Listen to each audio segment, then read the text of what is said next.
तो हेलो बच्चों, आज हम वापस अपने एक नए वीडियो एक नए चैप्टर के साथ हाजिर हैं। ठीक है, तो आज हम एक नया चैप्टर करने वाले हैं। और लास्ट तक में हम क्या कर रहे थे, अपने इंडिया के बारे में पढ़ रहे थे, लेकिन आज के वीडियो में आज काफ़ी मज़ा आने वाला है। क्यों? क्योंकि आज हम देश और दुनिया की, बाहर की दुनिया की बात करने वाले हैं। ठीक है, तो आज के चैप्टर का टॉपिक क्या है? First world war and Russian revolution. ठीक है, तो शायद ये 2 पार्ट में भी आ सकता है। मैं कोशिश करूँगा एक ही पार्ट में दोनों टॉपिक कवर हो जाए। ठीक है, देखते हैं आगे। और ये एनटीएससी के लिए और जिसको भी हिस्ट्री पसंद है उनके लिए वीडियो है। और आप कोई भी हिंदी गुजराती कोई भी स्टूडेंट ये वीडियो देख सकते हैं। ठीक है, और ये बनाया किसने? राकेश गुप्ता, मतलब कि मैं आपको ये चैप्टर पढ़ा रहा हूँ। तो ठीक है, चलिए आगे चालू करते हैं चैप्टर। तो फर्स्ट वर्ल्ड वॉर और रशियन रिवॉल्यूशन। ठीक है, तो पहला विश्व युद्ध क्यों हुआ, कैसे हुआ, क्या हुआ, कब हुआ, ये सब हम आज के चैप्टर में जानेंगे। ठीक है, so dear students, let's study about this details. तो अब क्या था ना कि पूरे देश में, ठीक है, जो यूरोप में जो ना अपना जो इंडिया में किसका आपको पता है ना, ब्रिटिशर्स का राज था। तो वैसे ही हर दूसरी कंट्रीज में कोई ना कोई दूसरी कंट्रीज का राज हुआ करता था। ठीक है, उसको क्या कहते थे? अपने संस्थानवाद। ठीक है, तो संस्थानवाद एशिया में। ठीक है, after strengthening it's grip over India, तो इंग्लैंड ने ना श्रीलंका के अंदर, म्यांमार के अंदर, सिंगापुर, मलेशिया, हर जगह इंग्लैंड का वर्चस्व था। ठीक है, वो चाइना के अंदर भी उसने एंट्री कर चुका था ओपियम ट्रेड के लिए। ठीक है, ओपियम क्या होता है? ड्रग्स। ठीक है, तो अपने आज का न्यूज़ में आपने बहुत सुना होगा ड्रग्स के बारे में। ठीक है, तो उसके लिए इंग्लैंड और चाइना के बीच में वॉर भी हुआ था, जिसको ओपियम वॉर कहा जाता है। और चाइना वो वॉर जो था वो हार गया था। इसके वजह से जो चाइनीज जो टेरिटरी है, जो ज़मीन है, वो उसको देना पड़ा था इंग्लैंड को। ठीक है, और इसके बाद चाइना की वीकनेस का एडवांटेज लेके Japan, Russia, Germany, France, Belgium, America सब वहाँ पे आने लगे एशिया के अंदर धीमे धीमे और ट्रेड करने लगे। और ट्रेड तो खाली बहाना था, वहाँ पे आके उनको राज करना था। ठीक है, जैसे कि हमने आपको बताया कि मिडल जो ईस्ट एशिया है, जो गल्फ कंट्रीज है, वहाँ पे भंडार है ऑयल का। तो वहाँ पे भी वेस्ट एशिया ने अट्रैक्ट किया किसको? यूरोपियंस को। जर्मन से, फ्रांस से, अपने ब्रिटिश थे। ठीक है, तो उन सबको ना अट्रैक्ट किया उन्होंने, उनकी जो तेल की कुएँ थी।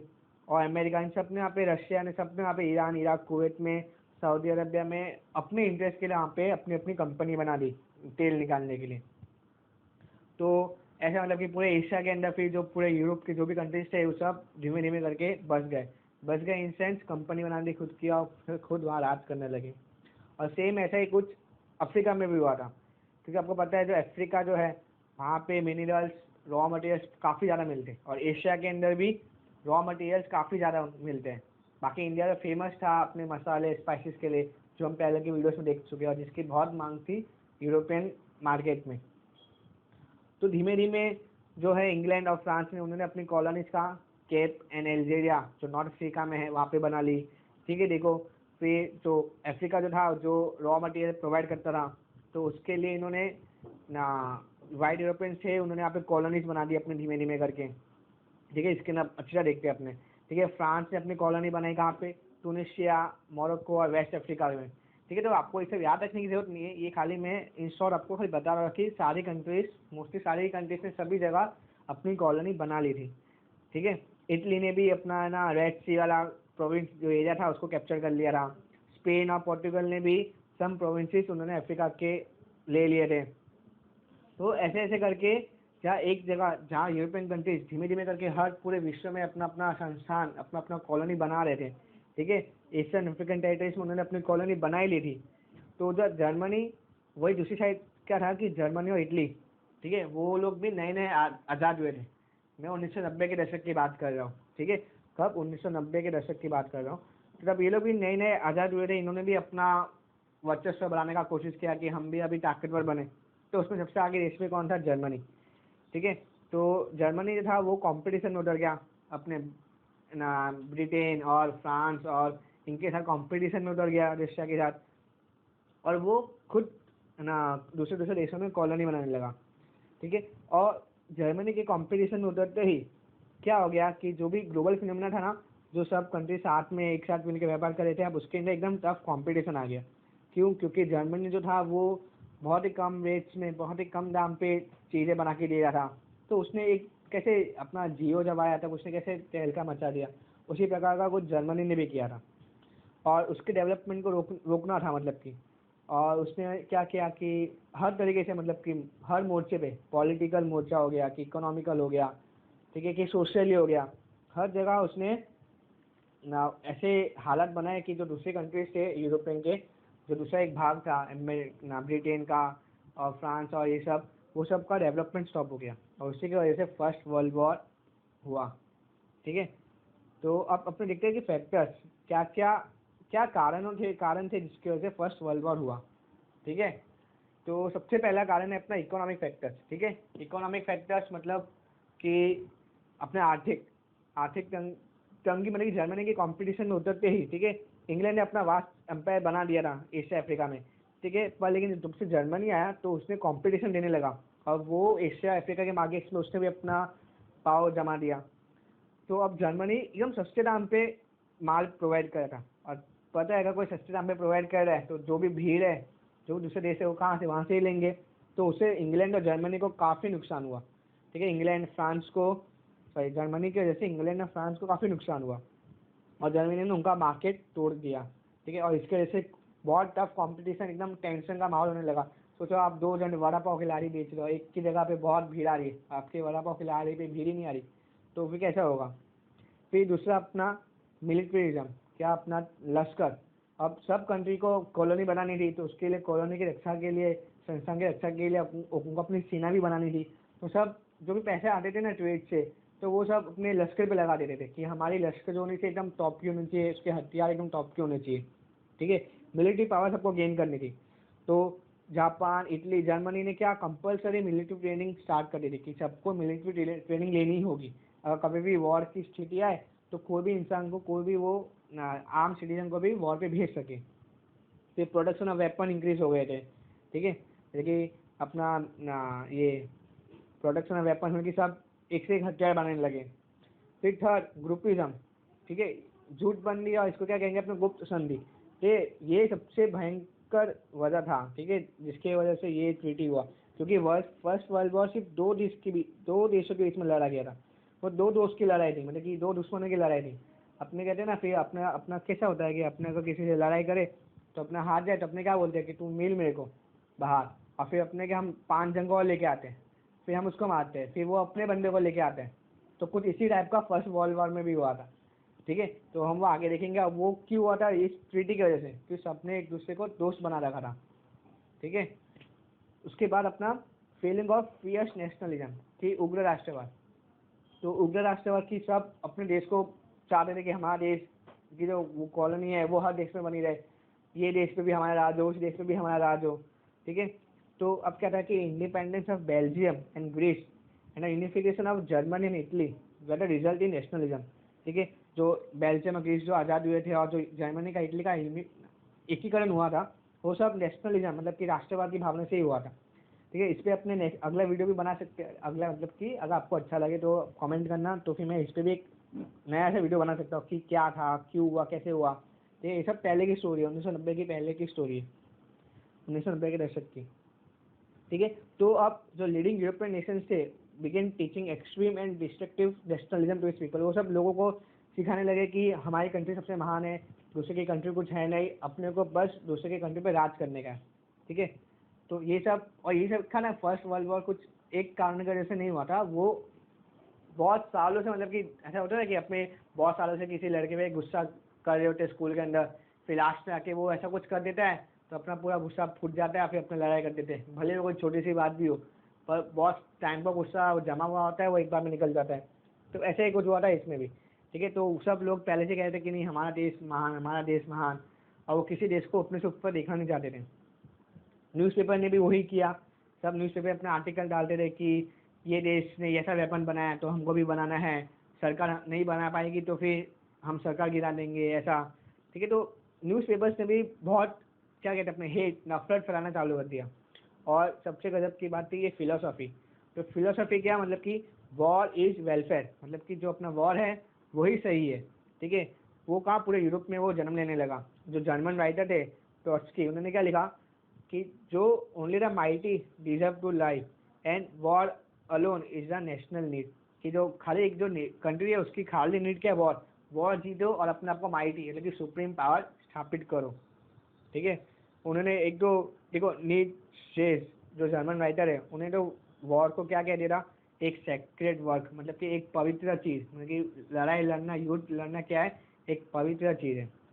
अलग अलग फिलोसफी हुआ करती थी। आजकल हम सोचेंगे कि झगड़ा करना है तो भी हम सोचते हैं एक दो बार कि भाई झगड़ा करें इससे कि नहीं, अपना ही फायदा है कि नुकसान है, दोनों देखने के बाद हम ट्राई करते हैं,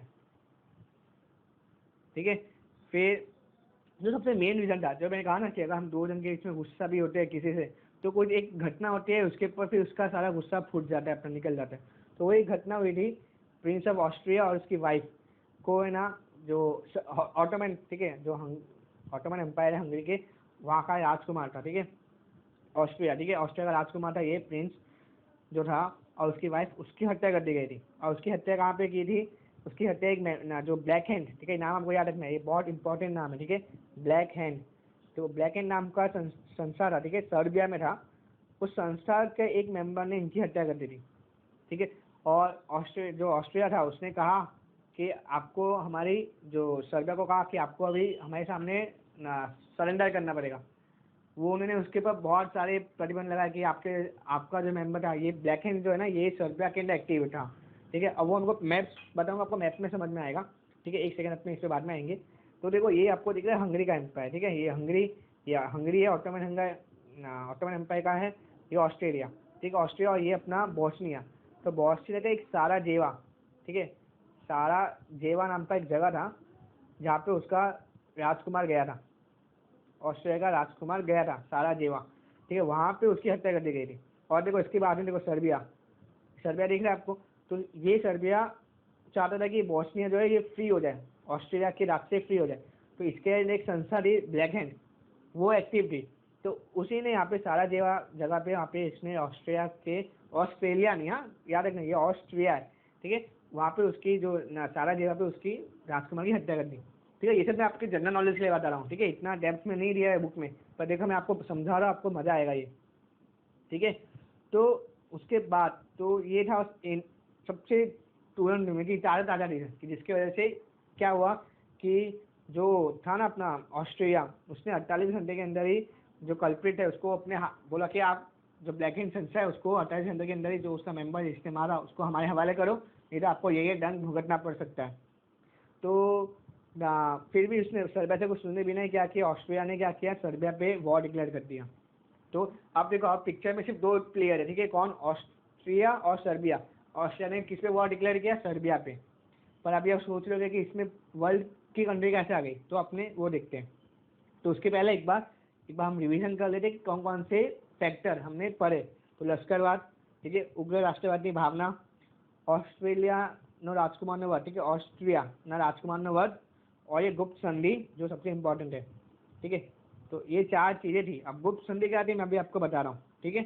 तो इस पिक्चर में देखो, तो क्या था ना कि हर कंट्रीज ने अपने दूसरे कंट्रीज के यार एक ट्वीटी बना रखी थी। अपने कहते हैं ना कि अपने दोस्त बना के रखते हैं, या कभी लड़ाई वड़ाई हो तो तुम्हें हेल्प करने आना, तो उसी टाइप का उन्होंने एक ट्वीटी बना रखा था कि अगर कोई इन पर हमला करता है या कभी वो किसी पे हमला करते तो वो दूसरे जो कंट्री है वो उसकी हेल्प करनी जरूर आएगी। तो ऐसा ही इटली, ऑस्ट्रिया हंगरी और जर्मनी, ठीक है, जो ऑटोमन एम्पायर है, पूरे को ऑटोमन एम्पायर कहते थे, सॉरी ऑटोमन एम्पायर दूसरा, ऑस्ट्रिया हंगरी इटली और जर्मनी, इन्होंने एक संधि कर रखी थी, ठीक है। फिर जर्मनी ने और ऑटोमन एम्पायर ने भी एक संधि कर रखी थी, ठीक है, समझ में आ रहा है। तो अब क्या हुआ कि ऑस्ट्रिया हंगरी ने क्या किया, सर्बिया पे वॉर डिक्लेयर कर दिया, ठीक है, यहाँ तक समझ में आ रहा है आपको। इन्होंने ऑस्ट्रिया हंगरी ने सर्बिया पे वॉर डिक्लेयर कर दिया। अब सर्बिया पे वॉर डिक्लेयर किया तो जो रशिया है, ठीक है, देखो रशिया और सर्बिया इन दोनों के बीच में भी एक संधि थी, ठीक है, ये देखो।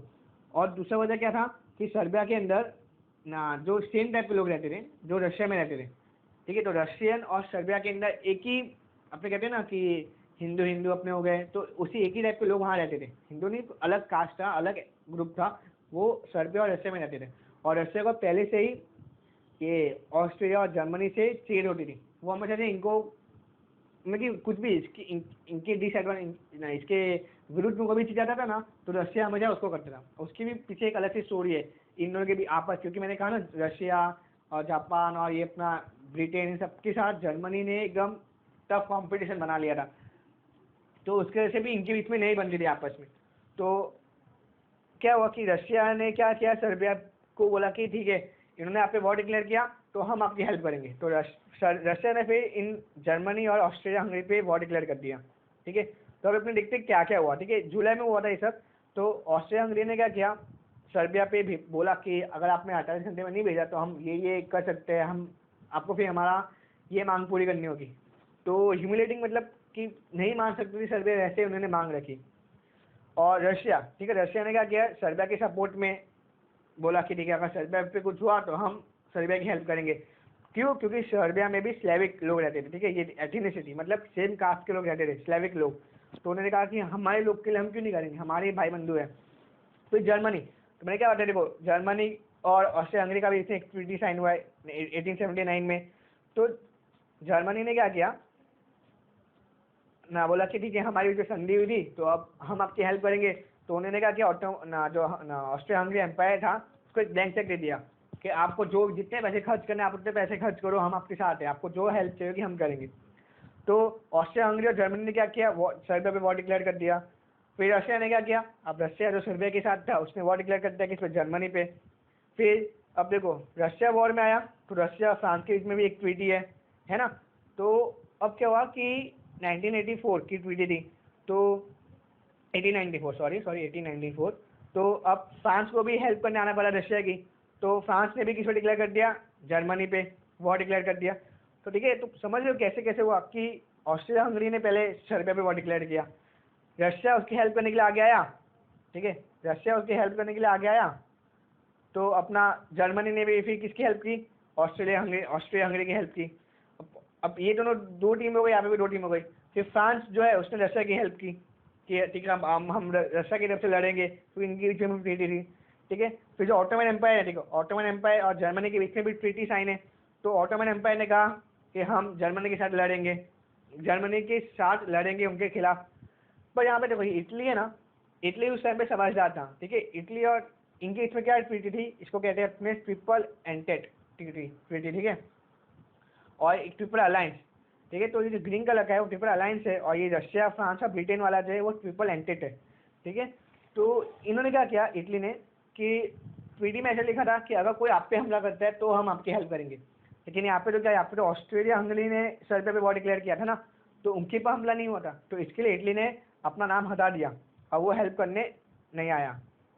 ठीक है, और वो हेल्प करने नहीं आया, फिर उसके कुछ महीने बाद वो जाके मिल गया इनके साथ। ठीक है, तो इसने धोखा दे दिया इटली ने। और धोखा मतलब कि अब उनका अलग राय था उस टाइम पे, उनका अलग ना सोचने का था। तो उन्होंने इटली रशिया के साथ दिया। फिर उसके यहाँ पे देखो ब्रिटेन है, तो ब्रिटेन भी नहीं आया। ब्रिटेन कब आया, ब्रिटेन बाद में, उसकी भी कहानी अलग है। अब क्या हुआ ना कि धीमे धीमे जर्मनी और ये ऑस्ट्रिया हंगरी है, ऑटोमन है, वो फ्रांस और रशिया पे हमला करने लगे। ठीक है, अब फ्रांस के पास, फ्रांस के अंदर, अब मैं वो मैप शायद नहीं है, पर क्या है ना वर्ल्ड मैप में आप देखोगे ना तो फ्रांस का एक छोटा सा शहर का बाउंड्री है, वहाँ पे एक बेल्जियम नाम की कंट्री है। कौन से नाम की, बेल्जियम नाम की कंट्री है। तो अब जर्मनी ने क्या सोचा कि मैं फ्रांस पे हमला करूँ डायरेक्ट। तो फ्रांस के बाउंड्री, अब फ्रांस और जर्मनी की बाउंड्री लगती है। ठीक है, और जर्मनी और बेल्जियम की बाउंड्री भी लगती है, और बेल्जियम और फ्रांस की बाउंड्री भी साथ साथ है। ठीक है, तो जर्मनी ने क्या सोचा, अगर मैं हम दोनों की बाउंड्री पे तो सैनिक खड़े होंगे, अगर मैं डायरेक्ट वहाँ पे लड़ूँ तो मेरे को उसके सैनिक मिल जाएंगे, क्यों ना मैं अगर दूसरा रास्ता अपनाऊँ।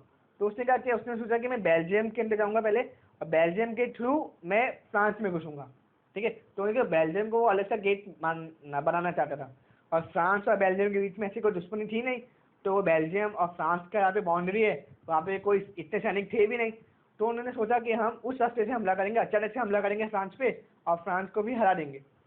पर हुआ क्या कि जो बेल्जियम का जो राजा था उसने सोचा कि कि अगर मैं जर्मनी को रास्ता दे दूँ, ठीक है, जर्मनी ने कहा कि आपको जो भी नुकसान होगा हम सब आपको भर देंगे, हम सब पैसा आपको देंगे।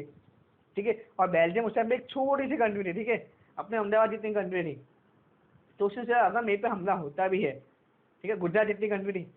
अगर ना हमारे पे हमला होता है तो क्या गारंटी है कि अगर वो फ्रांस को हरा दे तो फ्रांस तो ताकतवर है, अगर उसने ताकतवर को हरा दिया तो बेल्जियम को भी हरा सकते हो तो आराम से। तो हम जो इतनी जल्दी जल्दी इतनी मुश्किल से आज़ादी हमें मिली है, वो आज़ादी हमारी वापस से चली जाएगी।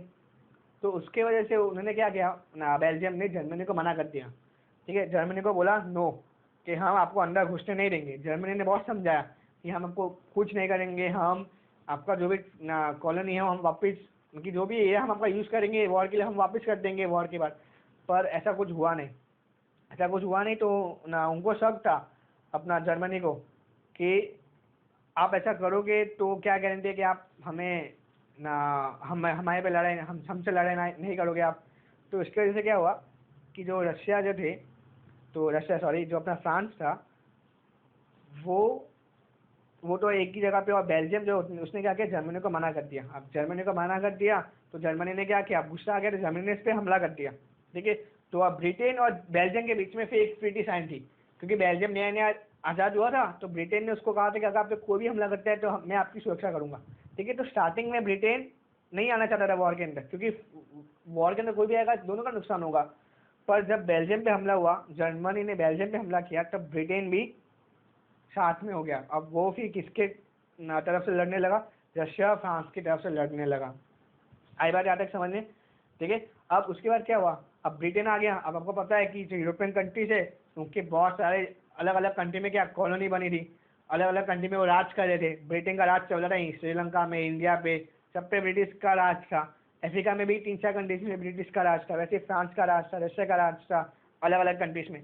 ठीक है ना, तो अब ये जो कंट्रीज थे, अब उन्होंने उस कंट्री को भी अपने अंदर घसीट लिया, क्योंकि रशिया ही था ना सब ना, जो समझो कोई एक दूसरे कंट्री जहाँ पे रशिया का राज चलता है, तब रशिया उस कंट्री को भी घसीट देगा ना फर्स्ट वर्ल्ड वॉर में। तो इंडियन जो सैनिक थे वो भी फर्स्ट वर्ल्ड वॉर में लड़े थे ब्रिटेन के लिए। और किसके खिलाफ, ये सर्बिया के जो कंट्रीज में, जो ऑस्ट्रिया, हंगरी, जर्मनी, इटली, इन सब के खिलाफ। जो इटली तो नहीं, इटली तो ब्रिटेन के साइड ही आ गया था, ऑटोमन एम्पायर, इन सब के खिलाफ लड़ा था इंडियन सैनिक भी। ठीक है, क्योंकि अब जो मेन, अब समझो कि टॉप के 2 बंदे के इसमें लड़ाई हो रही है, और टॉप के 2 बंदे के पास अपने अपने दोस्त है, तो उन सबको भी घसीट लेगा ना युद्ध में, कि भाई तू मेरा दोस्त नहीं है क्या, तू ये है। अब किसी को उसने कुछ हेल्प किया होगा तो सब उसके लिए लड़ाई करेंगे। तो सेम ऐसे ही हुआ। ब्रिटेन के ना जितने भी कंट्रीज थी जो भी ब्रिटेन के अधीन थी, ब्रिटेन के राज में थी, वो सब कंट्रीज को भी बिना पूछे उनको भी आना पड़ा, क्योंकि यहाँ पे राज ब्रिटेन का चल रहा था। उसने कह दिया कि अब आपको भी हमारी तरफ से लड़ना है, तो लड़ना पड़ा। ठीक है, फिर उसके बाद क्या हुआ कि जो ये हमने डिस्कस किया। ठीक है, फिर जर्मनी ने क्या किया, बेल्जियम के रूट के थ्रू फ्रांस पे हमला कर दिया। तो ब्रिटेन ने क्या, जर्मनी पे वॉर डिक्लेयर कर दिया। ऐसे ना आपको, अब जर्मनी को सक्सेस मिल गई थी फ्रांस में। ठीक है, और रशिया के सामने। तो जर्मनी जो अब ये का अपना स्टार्ट हुआ। ठीक है, देखो अपना जो स्टार्ट हुआ ये फर्स्ट वर्ल्ड वॉर, तो 24 नेशन जो थे वो मित्र राष्ट्र, ठीक है, कि अलाइड नेशंस के अंदर थे, और धड़ी राष्ट्र मतलब एक्सिस नेशन, उसमें कौन कौन था, अपना ऑटोमन एम्पायर। देखो अपना ठीक है ना, ये Germany, Austria Hungary, Ottoman Empire. ठीक है, ये 3 और एक और कंट्री थी, वो 4 कंट्री मिलकर लड़ रहे थे। और यहाँ पे इनके साथ 24 कंट्री थी। 24 कंट्री ऐसे है क्योंकि ब्रिटेन के पास ही, ब्रिटेन के कुछ 7-8 देश थे वहाँ पे राज करता था। फ्रांस ही कुछ 4-5 देश थे वहाँ पे राज करते थे, वो सब देश भी फिर इनके खिलाफ लड़ने लगे। तो इवेंट्स अपने देख लेते क्या हुआ। फिर ऑटोमन एम्पायर ने क्या किया, रशिया पे हमला कर दिया। और जो स्विच कैनल है जो ब्रिटेन और इंडिया को ज्वाइन करता था, मैंने आपको पढ़ाया था, स्विच कैनल का खोज किसने किया था आपको बताना है कमेंट सेक्शन में। ठीक है, तो ऑटोमन एम्पायर ने उन पर हमला कर दिया। तो स्टार्टिंग के एज में, ठीक है, इनको सक्सेस मिली। लेकिन फिर बाद में क्या हुआ, अब देखो ये बहुत ही बढ़िया कार्टून था। ये है अपना सर्बिया। सर्बिया ने कहा अगर तू मेरे को मारेगा ऑस्ट्रिया को, तो रशिया तेरे को नहीं छोड़ेगा। फिर रशिया बोला, ऑस्ट्रिया ने बोला कि रशिया का मेरे को मारेगा तो जर्मनी तुझे मारेगा। तो ऐसे करते करते सब एक दूसरे के पीछे मारने लगे, भले ही वो एक दूसरे को जानते ना, पर ऐसे मारने लगे। ये बहुत ही फेमस कार्टून था, उस टाइम पे आया था। ठीक है, तो ये था। अब 1917 में रशिया रेवोल्यूशन स्टार्ट हुआ। ठीक है, जो आपका नेक्स्ट टॉपिक है, जो सेकंड पार्ट ऑफ चैप्टर है वो, तो उसके जैसे क्या हुआ, रशिया ने नाम वापस खींच लिया बहुत टाइम के बाद। ठीक है, फिर जो जर्मनी था उस टाइम पे बहुत स्ट्रांग हो गया था, काफ़ी ज़्यादा स्ट्रांग हो गया था जर्मनी। तो उसने उस टाइम पे क्या किया कि अपना जो अमेरिका है, अमेरिका के जो स्टीमर है लुस्टिनिया, ठीक है, एक स्टीमर, अब उस टाइम पे क्या था कि अमेरिका, ब्रिटेन और अमेरिका, ब्रिटेन के काफ़ी ज़्यादा लोग ना अमेरिका से, और अमेरिका के काफ़ी ज़्यादा लोग ब्रिटेन आए जाया करते थे, ठीक है, वो सी रोड के थ्रू था। तो उस टाइम में क्या हुआ कि 147 अमेरिकन सोल्जर मारे गए, ठीक है।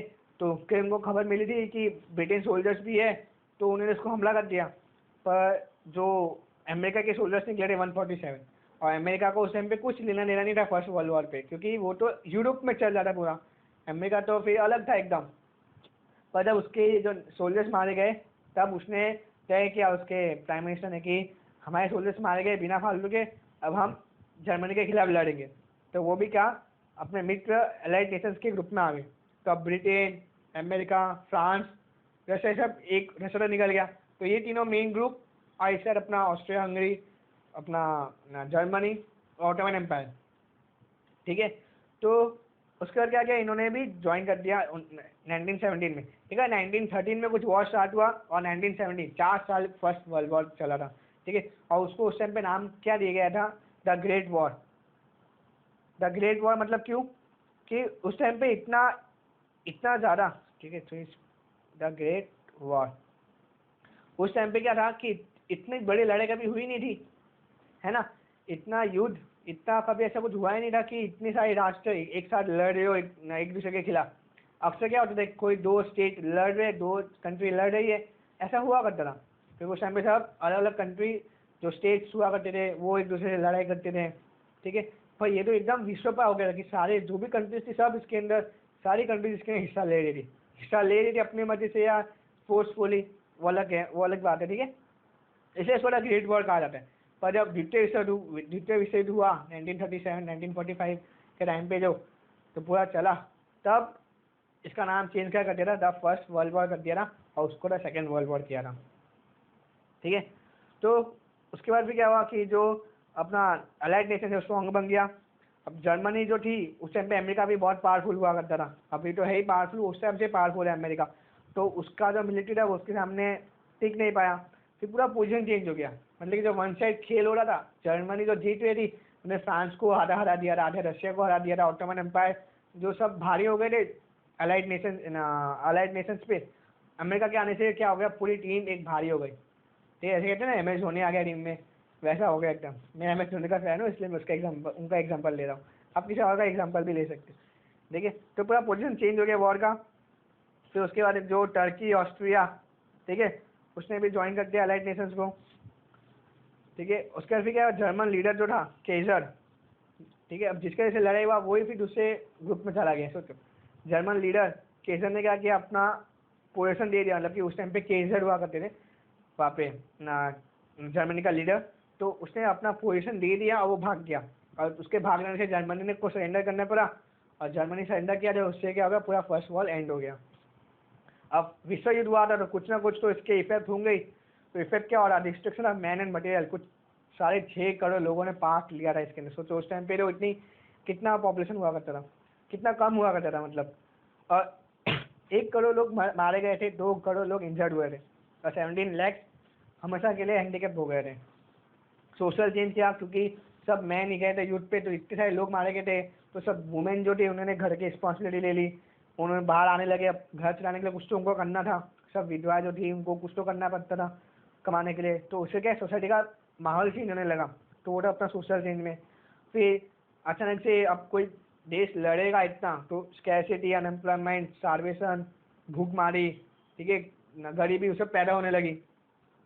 फिर ट्रीटी ऑफ वर्सलिस, ये काफ़ी इंपॉर्टेंट, ठीक है, ये आपको याद करके रखने का, एक काफ़ी इंपॉर्टेंट। इसमें क्या है कि अब एक ट्रीटी साइन हुई थी, जिसके अंदर जो अलाइड नेशंस थे, ठीक है, मित्र राष्ट्र थे, उन्होंने क्या किया, एक संधि बनाई कि जर्मनी को बताया कि इस पूरे वॉर के जिम्मेदार आप हो, ठीक है। अगर आपने नहीं किया होता कुछ, तो ये वॉर विश्व युद्ध होता ही नहीं प्रथम, और इतना नुकसान भी नहीं होता। तो इसके लिए एक ट्रीटी बनाई गई थी, ठीक है। Allied Nations undertook the peace process, ठीक है, एक पीस प्रोसेस बनाया गया पेरिस के अंदर, कि अब से दोबारा ऐसा ना हो, 4 साल तक 5 साल तक युद्ध चला था, ऐसा ना हो।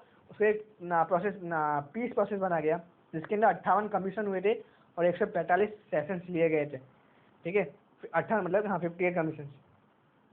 तो अब इस ट्रीटी, जो पीस प्रोसेस जो हुआ था, उसके अंदर जो ट्रीटी बनाई गई, वो ट्रीटी कहाँ हुई थी? Mirror palace.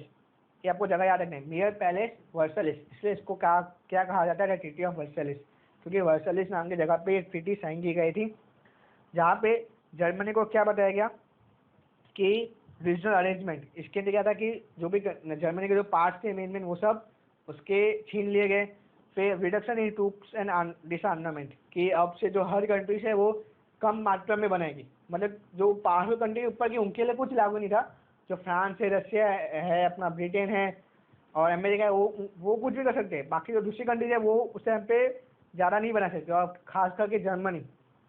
फिर थर्ड के फाइन देना था, ठीक है, अरेंजमेंट ऑफ फाइन ग्रेन्स, और जो भी वॉर का जो फाइन था, ठीक है, अपने जुर्माना भरते ना वैसा, और अदर प्रोविजंस थे, ठीक है। तो अमेरिका का प्रेसिडेंट कौन? वुडरो विल्सन, ब्रिटिश के prime minister Lord George, France के प्रेसिडेंट क्लेमेंको, और इटालियन प्रेसिडेंट ऑरलैंडो ने क्या किया, मतलब इन चार देखो ये चार देश एकदम इम्पोर्टेंट थे, इटली हो गया, ठीक है, ये चार देश ही ना उसमें थे, अपने मित्र राष्ट्र में थे, ठीक है। तो इनके वजह से इन्होंने एक प्रोसेस बनाया, पीस प्रोसेस, जहाँ पे इन्होंने जो था जर्मनी को पूरा दोषी ठहरा दिया कि आपके वजह से ये विषय हुआ। तो क्या हुआ देखो, 6.5 बिलियन पाउंड का उस टाइम पे जर्मनी पे इन्होंने फाइन ऐसा क्या था कि जुर्माना बोला था कि आपको इतना जुर्माना भरना है, और 2010 में जर्मनी इस जुर्माने से फ्री हुआ। सोचो तब का लगाया हुआ जुर्माना, विश्व युद्ध फर्स्ट और सेकेंड विश्व युद्ध दोनों में जर्मनी को जुर्माना भरना पड़ा था, उन दोनों का मिला के 2010 तक में वो फाइन भरता है, तब जाके उसका फाइन खत्म हुआ। जो कितना फाइन था, उसका रूल रीजन फ्रांस को दे दिया गया। राइन रिवर इंटरनेशनल सी रोड, मतलब कि आप कोई भी यूज़ कर सकता है उसको, जर्मनी को पैसे दिए बिना उसके लिए खोल दिया गया। फिर उसका मिनरल रिच रीजन था वो फ्रांस को देना पड़ा उसको 15 साल के लिए। फिर उसके जो एल्सेक और लॉरेन रीजन थे वो भी फ्रांस को दे देने पड़े, जो उससे फ्रांस से छीन लिया था। स्टार्टिंग में उसको जो जीत हुई थी तो फ्रांस के कुछ रीजन उसने जीत लिए थे, उसको वापस देने पड़े।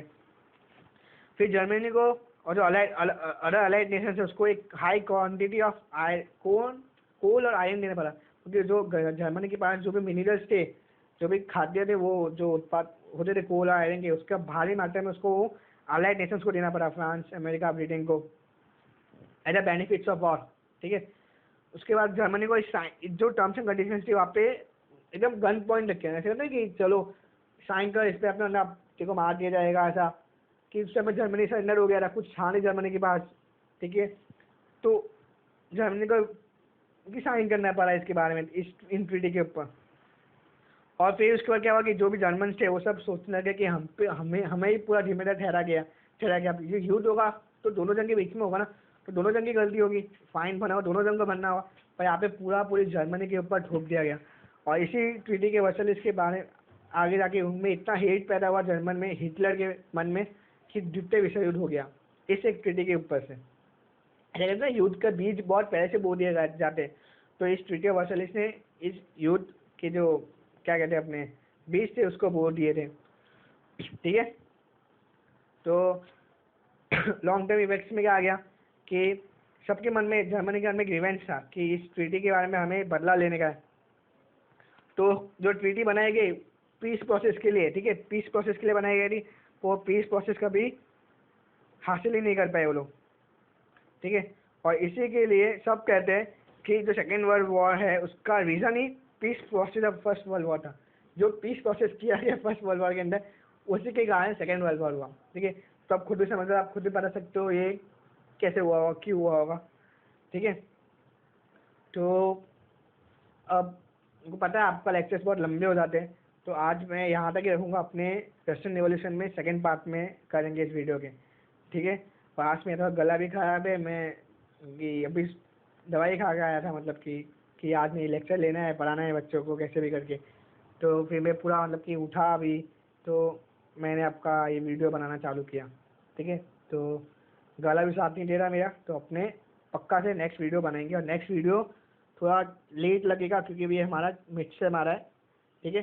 तो मिड सेम आ रहा है तो हमें इस पर प्रिपरेशन करनी है, तैयारी करनी है एग्ज़ाम की। आपको तो अच्छा है स्कूल भी नहीं खोला है, लेकिन हमारे कॉलेजेस खुल चुके हैं, ऑनलाइन खुले मतलब, तो अभी हमारी एग्ज़ाम भी हो रही है। आपका भी स्कूल तो खुल ही गया होगा ऑनलाइन, ठीक है। तो फिर अपने नेक्स्ट वीडियो में मिलते हैं।